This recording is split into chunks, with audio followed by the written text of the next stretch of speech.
Hi, I'm Emma, and I'm going to talk about sand mandalas. So, what is a sand mandala? Sand mandalas are a form of Tibetan Buddhist art dating back thousands of years. They depict deities, Buddhist symbols, and patterns expressing Buddhist truths of life and existence in the universe. Things such as the path to enlightenment, the nature of suffering, impermanence, etc., are all represented through metaphors and symbolism in the sand mandala and its construction and deconstruction. Sand mandalas specifically originate from Tibetan Buddhism about 2,600 years ago. It is said that the Buddha himself introduced mandala to the world, teaching his disciples how to make a sand mandala. The teachings of the sand mandala, how to make a sand mandala, the stories within it, are passed down through generations, though, not written. So anything that Tibetan Buddhist monks know about sand mandalas and the stories within them are from memory and from what they've been taught, not from reading them from a text. One key part of the philosophy behind the sand mandala is impermanence. It takes days to make a sand mandala, and yet it is still destroyed. The destruction of the sand mandala is just as important as its construction.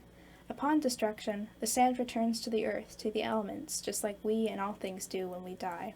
In Buddhism, impermanence is one of the three marks of existence, along with suffering and no self, or anatman. All things that have come into existence eventually pass away, not by falling out of existence but by changing, like the mandala changes from being the components of an intricate design into a mix of colored sand returned to the earth. The destroying of the sand mandala also expresses another Buddhist value, that of non-attachment.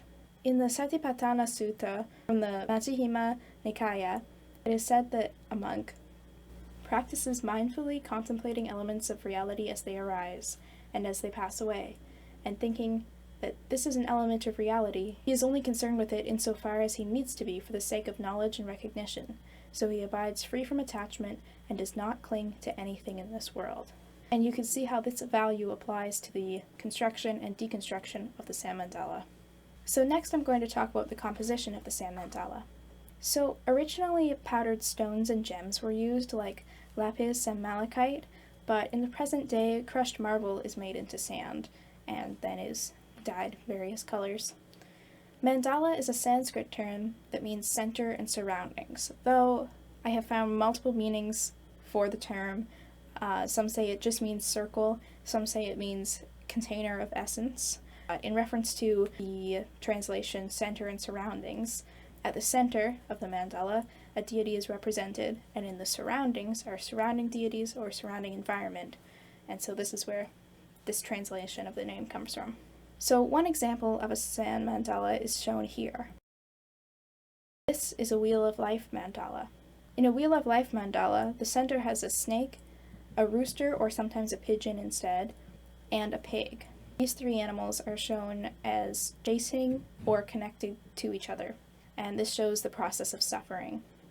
Pig represents ignorance, the snake represents hatred and anger, and the rooster or pigeon represents greed. Next, I'm going to talk about the process of making a sand mandala. Because of the precision needed, it takes about 5 years of training to learn how to make a sand mandala. Though the type of crushed rock used is quite dense, monks will still wear a mask while they're making the sand mandala to prevent their breath from moving any of the grains. Monks making the mandala begin by making an outline of the mandala with chalk or pencil, and then they tap colored sand out of a small copper funnel to create the mandala, and this can be seen here. Oftentimes, these mandalas are huge, and it takes many people to make one mandala. Generally, they're up to about 4 meters squared, but the largest recorded sand mandala was 6.5 meters in diameter. It was completed by 16 monks over 6 months of time, and it's on display in Dunhuang City, China. So are sand mandalas still made today? Yes, they are. They're made all over the world. One common practice that's likely not common anymore during the pandemic is that Tibetan Buddhist monks go on tours to communities, universities, etc., making sand mandalas.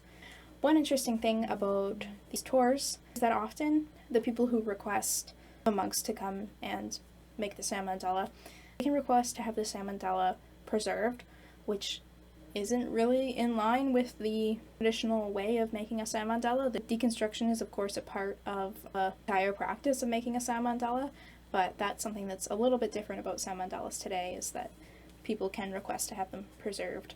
So, this has been Sand Mandalas. If you have any questions, feel free to ask away.